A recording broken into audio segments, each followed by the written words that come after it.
Good morning, everyone. Welcome back to the Photoshop Daily Creative Challenge. My name's Howard Pinsky, Senior XD Evangelist here at Adobe, and I hope you're all doing well on this Monday afternoon. Monday morning, Monday afternoon, Monday evening, I don't know what time it is anymore, but I hope you're all doing well. If you are tuning in live here on Behance today, let me know in the chat who you are and where you're tuning in from. We've got Jody and Robert and Sean and Sam, Lena, Steven, Rick, and Frank, Cars, Bruce, Megan, Anna. Great to see everyone. Hope you're all excited for another week of challenges. It's gonna be a fun one, especially today. We're gonna have a lot of fun today. It's Monday. We've all got our coffees or our beverage of choice in front of us. We're still probably waking up, or some of you might be getting ready for sleep for Tuesday. But let's go ahead and hop over to my screen. And if you have not participated in these challenges yet, head on over to behance.net/challenge/Photoshop. Get all the information about these challenges. If you haven't hit that big blue register button at the top yet, definitely smash it so you're notified when new challenges are available. We've got Michelle from Pennsylvania, Joanna, and Ted, and Biola, Susan. Great to see all of you. New faces, familiar faces. It's a great community. All right, so every single day you're going to receive a challenge, Monday to Friday, except that first Monday. And as you can see at the top, it runs from August 23rd, which was last Monday, to September 17th, which is actually 2 Fridays from now. But we only have 9 challenges, right? So what we're doing now is, and we've been doing this for a little bit, is the first 2 weeks is completely live. So I'm live right now talking to the fine folks on Behance, unless you're watching it next week. Then we're doing replays so that anyone who's participating can re-watch these challenges, sharpen up their skills a little bit more, take some extra time to work on their fantastic challenges, and then submit them to the community. And speaking of the community, if you do want to submit your work, you can either do that in Behance using the keyword PS Daily Challenge, or on Discord, you can hit that link right over here, and you are taken right here. There's 2,300 people, almost 2,400 people online right now in the Photoshop Discord. We also have one for XD and Illustrator. There's a bunch of different channels. The Creative Challenge channel, that's a mouthful. Get all the information about the challenges, very similar to Behance. But more importantly, if you are participating in these challenges, head on over to the Challenge channel, and we have some amazing people, look at this, posting some great work. With the last challenge, where we did some 3D stylized text, that was a lot of fun. And then there's some more text up here. So there's a lot of great submissions in here. We have some great mentors and moderators and folks from Adobe on the side here. It's a fantastic community, so definitely hop in there. Even if you're not participating in the challenges, you can talk about Photoshop and design and all sorts of fun stuff. And of course, you can watch us live. I'm live during these challenges, 9 o'clock Pacific time in the morning, Monday to Friday. And then the next set of challenges, we'll have someone else. So let's do a quick recap, and then we're gonna hop into Photoshop. We started off the challenges last week with select and mask. So we're able to extract objects and people from the background using a variety of methods. We moved on to glow effects, and we added some neon lighting using layer styles and all sorts of things. Photo editing to declutter photos like beaches and people's faces using clone stamps and healing brushes. And then on Friday, we touched on stylized text using a ton of layer styles and probably 14,000 drop shadows. That was fun. If you missed that one, definitely go back and watch that. And speaking of fun, today we're gonna definitely start off the week, a little bit crazy. We're gonna explore Liquify, and we're gonna add some humorous edits to a photograph. So go ahead and hit that Get Started button. Download the starter file. If you want to rewatch this video in the future, you can hit that Watch Video button. So let's go ahead and hop over to Photoshop. Hey, Steve and Gareth, Marsha, General Kenobi. I still love that name. That's a wonderful name. Umacorn and Chiffon, Albana. Great to see everyone. And if anyone is, in the many parts of the world that are being affected by, unfortunately, so many different things right now, hurricanes and conflicts, hope you're all staying safe. Take care of your family, take care of yourself, listen to authorities if you are in danger, and just be safe out there. All right, so we are here in Photoshop, and like all the templates, on the left-hand side, we have our prompt. Again, today's challenge is to create a caricature or goofy edit of a profile photo. And we're gonna be using Liquify. And you know what? I figured if we're gonna have some fun, do it with my face, right? So here's a picture of my face. Of course, I would encourage you to use a picture of your face or a friend's face or whatever it might be. But if you wanna have some fun with this one, go right ahead, post it on Twitter, have fun with it. I'd love to see all of your crazy edits of my face. So what we're gonna do is we're gonna explore Liquify. And Liquify can be found under the filter menu at the top, and then Liquify is right over here. Now, like I showed you in one of the previous challenges, you probably don't wanna just go up there, filter, Liquify, and just start doing your thing, because that's very, very destructive. Once you apply the Liquify filter and you start making edits, you can't really go back unless you undo the entire thing. So, oh, I pronounced your name correctly. Sweet. All right, so what we're gonna do is we're actually going to convert this into a smart object first. So under the filter menu, again, you can convert for smart filters right here, or in the layers panel, you can, where are you? Convert to smart object. Both will do the exact same thing. The terminology is a little bit different because this one is kind of just specific to smart filters. Even though it converts it to a regular smart object, it's a little bit easier to understand. So either way, bam. Now essentially what that's doing is it's taking that single layer or several layers if you had several selected, and it's packaging them into one object, which is a smart object.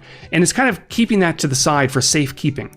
So if you do need to edit the contents of that smart object, you would simply double click on the thumbnail. It would open it up in a separate document. You could make the edits, save it, and we'll talk more about that in another challenge. But another benefit of using smart objects is if you do go up to the filter menu and you apply any of these filters, it'll apply it essentially as a sub layer, and you'll be able to edit that later on, and you'll see that. So let's go ahead and hop into Liquify. Boop. And we're gonna be brought up with this additional dialog box that kind of floats on top of Photoshop. Now, what you're gonna notice is because there's a face in this photo, and I have this little guy over here, the face tool, it's a great name, right? I have the face tool selected. You're gonna notice that it has detected the various features of my face: eyes, nose, mouth, the overall face with forehead, chin, and that sort of thing. So if you do have a face or even multiple faces in your photo, it will detect that. And then over to the right, we have a bunch of face-aware Liquify options, which is where the fun begins. So we're gonna start at the top where the eyes are. And what I typically like to do is just go through and just lock these. Because if I were to adjust the eye size just like this, right, it's gonna apply just to the left. And then I can apply just to the right as well. You know, it's fun if you're going for that look, but in general, I like adjusting both at the same time. So I'm gonna click on the lock icon on all of these, and then there might be a way to lock them all at once. Haven't tried that yet, but there might be. If anyone knows, let me know in the chat. And now what I can do is I can just grab these sliders and drag this up. Now I have bigger eyes. I can adjust the eye height if I want to, make that a little bit larger. The eye width, whoa, look at that. The eye tilt, this one's okay, but it probably won't help too much in this specific situation, so I'll leave that at 0. The eye distance, I think bringing them in is kind of fun. Whenever we're doing these goofy edits or these caricatures, we're really looking to emphasize and kind of push the bounds of what a human face looks like. And then if we go down to here, nose height, I'll move that up a little bit. I can make my nose thinner or wider. Let's go wider. I can adjust my smile a little bit. I can make me look incredibly goofy or kind of tone it down a touch. We have a slider for the upper lip. Now, I have a mustache that's covering that, so we're not really seeing much of a change aside from the mustache moving up and down a touch. So we're probably gonna leave that somewhere around 0. The lower lip we'll see a little bit of a change there. So I can make my lips a little bit thinner or thicker. Not sure which one. Maybe thinner could look interesting. The mouth width, I think I might want to bring it on in a little bit. And then the mouth height, I'll probably bump into the negatives a little bit. Alien Pinsky, indeed. And then we have some options all about the face shape. So I can adjust the forehead. My forehead's pretty large, so I might want to bring that in a little bit. My chin height, that looks kind of goofy right there. Again, we're going for something very goofy. We're not going for, a very natural looking edit. If we were, I probably wouldn't go this far. The jawline, there we go. And then face width, let's bring that in as well. So if we take a look at the preview, there's the obviously after, and there's the before. So there's a pretty big difference, right? Sean says we need to select Howard from the neck down and make the body much smaller. Yes, so you can definitely do that. You can also make the head much bigger. Now, with the face-aware Liquify options, you can't make the face bigger all at once, but what you can do, let me zoom out a little bit, is you can experiment with some of the traditional Liquify tools. So we have the forward warp tool, which moves things around, reconstruct tool, and these are on the left-hand side here, which will essentially revert some of the changes. Smooth tool, twirl clockwise tool, which does probably what you would expect. It twirls things. Not a huge fan of that filter, but in some cases it might work. But the pucker tool and the bloat tool will definitely give us some interesting options. So if I go ahead and make this brush a little bit smaller, I can just start brushing over top of my head, and you're noticing it's getting a little bit larger, right? And we can adjust the settings to the right. We can adjust the size of the brush. You can also do that with your left and right square bracket keys. You can adjust the density. Now this one, if you're looking to enlarge an object like a head, you'll probably want to keep the density closer to 100. You'll notice if I drop this to maybe, let's say 25, and then do the exact same thing, it's kind of going to focus on a very small area on the inside. And if I move down a little bit, you're noticing that it's kind of, focusing on that nose area, because that's where the center of this larger brush is, right? But if I bump it to back up to 100, it's basically using the entire brush and it's enlarging that area. So if I kind of keep doing this and pushing this out, it's making my head a bit bigger, right? Then I can switch over to the pucker tool, which makes things smaller. And I can make this a little bit smaller with the left square bracket key. Maybe I can make my ears a bit smaller. Then I can switch over to the forward warp tool, which, like I mentioned, will allow you to push and pull things. So I can move those inwards a little bit. I can move my neck in a touch so it looks like I have a little bit of a smaller neck. And once you really start exploring Liquify, you can get into masking so that you can mask out certain areas of your photo so that it doesn't get affected by Liquify, right?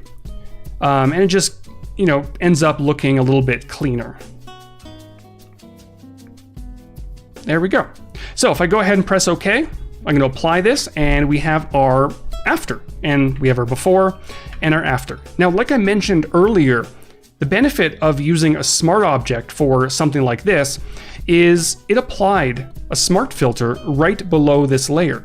So it's completely non-destructive. So anytime in the future, if I wanted to edit this Liquify, I can simply double click on it. It's going to bring this up. All the settings are maintained, and I can continue editing as needed. So I can, even though I've enlarged the eye size as much as the face-aware Liquify options will allow me to go, I can still grab the bloat tool, make this a little bit smaller, and then enlarge my eyes even more.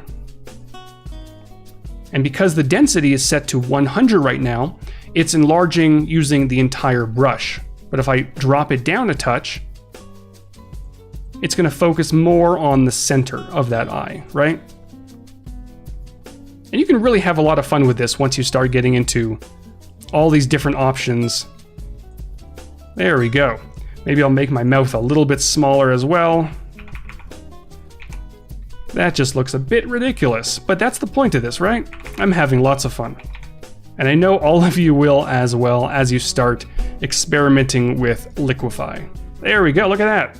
So before, I look completely different. I don't even recognize me now. I look chunky and big, and then I kind of want to look like this in real life. Would that be weird? It probably would be. But I think we'd all get along a little bit better if we all looked kind of goofy like this. Who knows? All right, let's take a look at another example. So this photo here I grabbed from Adobe Stock, and by the way, if you are looking for photos to use and you don't have one of your own and you don't want to stare at my face all day, which I don't blame you, if you go to stock.adobe.com, there is a free section at the top, and you can look up something like portrait, and you'll find 68,000 portraits. So you can use any of these completely for free to experiment. I believe the license also allows you to use for commercial use, which is wonderful. And if you do have Adobe Stock credits, you can get some more premium photos as well. So I did grab this one from Adobe Stock, and let's go ahead and do the same thing. So we're gonna convert this to a smart object.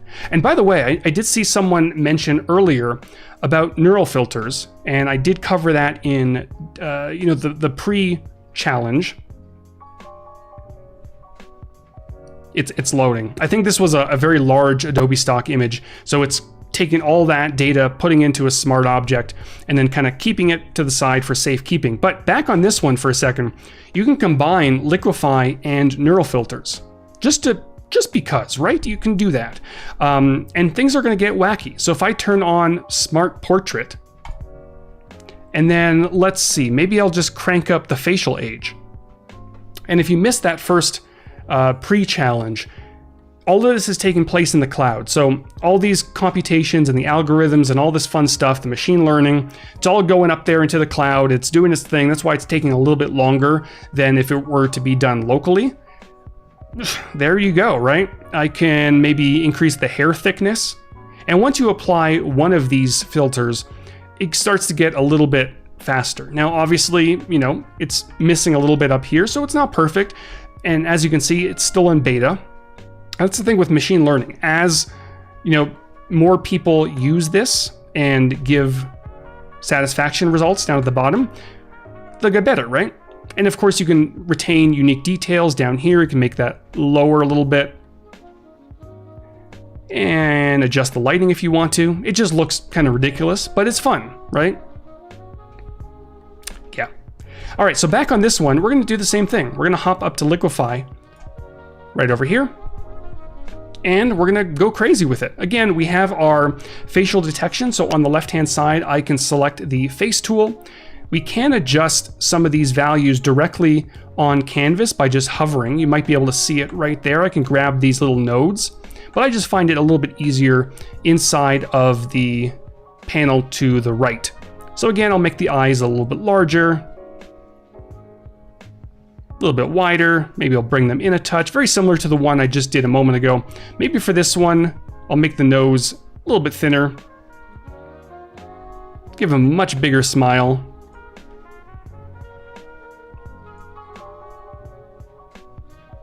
There we go, mouth width. Let's bring that in a touch. There we go, that looks pretty goofy. And then forehead height, let's make that, he seems to be some sort of a doctor, so he's probably got a pretty big head. So I'll make that forehead a bit bigger. Chin height, I don't know, up or down, maybe down. Ooh, let's bring the jawline out in this one, and then face width, we'll bring that in a touch. And then very similar to the last example, I can then switch over to additional tools like the Bloat tool. Let's make this nice and large. Make his head quite a bit bigger, and I can just hold down my mouse, my right or my left mouse, and just kind of watch his head get a little bit bigger, right? And then I can grab, let's say, the pucker tool. Let's make his ears smaller. Why not, right?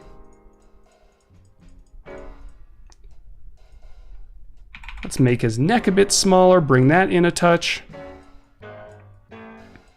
And it's usually good to do these edits in small increments. Otherwise, you get some weird result like this, which, if that's the look you're going for, wonderful. But smaller increments, especially if you drop the density and the pressure and all that stuff, then you'll get some, a little bit more natural results, even though these are certainly not natural edits, right?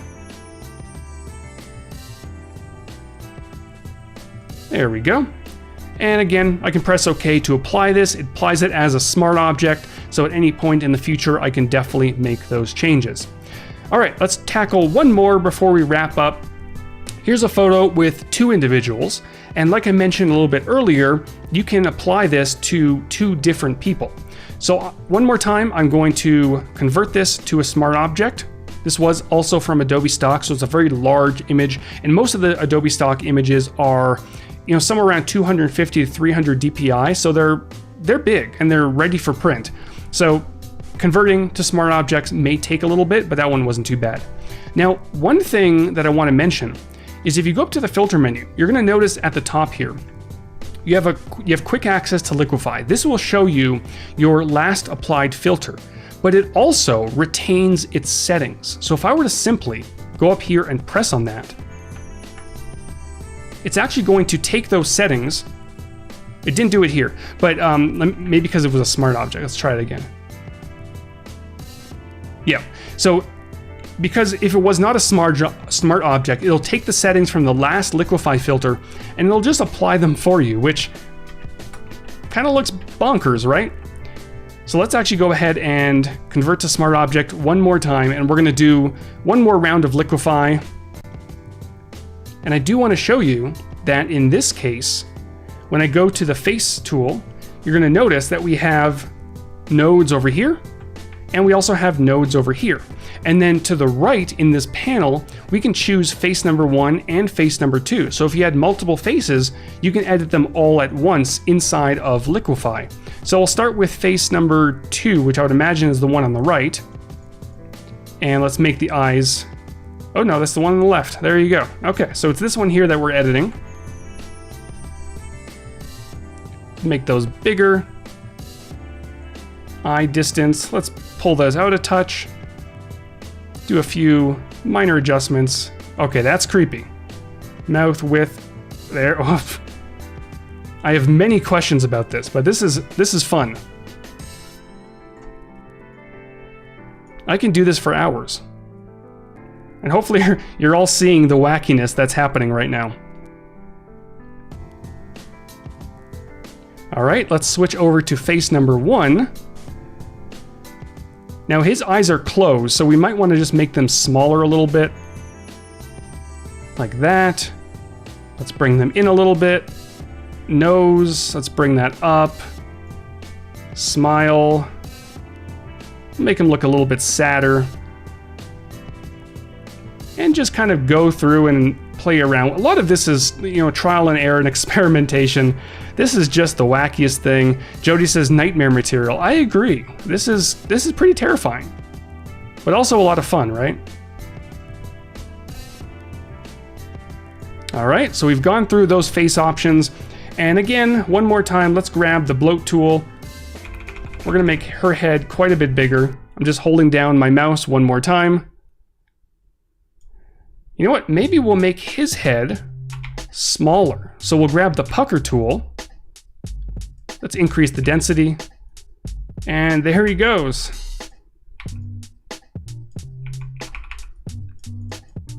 He's basically just a big mouth. And I can grab the bloat tool, shrink it down to the size of his mouth, and make that larger.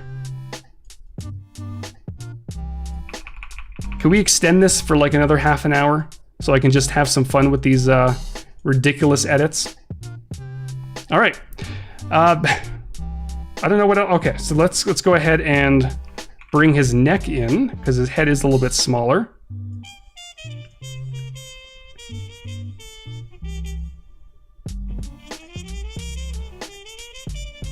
There we go. Okay, let's go ahead and apply this, and there, as Jody said, is nightmare material. So if we take a look at the before by turning off that smart filter, and then the after, that's just wonderful. And one more time, you can go ahead and switch over to neural filters and apply something like the smart portrait. Now, again, you can select the various faces. So I can select this guy's face over here. Let's increase the age of this guy. I'm not sure what it's gonna do now that we've applied some Liquify, but we're all about to find out together. Sam says, I'm uncomfortable. I am too. But I'm also very amused. Any second now, we should see this guy get very old. And that one worked pretty well. I am very amused. Let's drop the hair thickness, and then we're gonna wrap up this wonderful, look at that, there we go. I'm gonna apply that. That's it. That's it right there. Sweet dreams, everyone. That's gonna wrap it up for today. That was a lot of fun, and I'm sure a lot of you are gonna have some fun as well. Definitely post your work in Discord. I'm still staring at this guy. I'm gonna stare at him all day and have nightmares. Post your work in Discord. You can even tweet it at me, at Pinsky. I'd love to see all the wacky caricatures and goofy edits that you've created. Stick around. In just a few moments, we have designing real-life inspired figures and fictional characters coming up. That should be a lot of fun. And I will be back tomorrow with another Photoshop daily challenge, and I'll see you all then. See you later, everyone.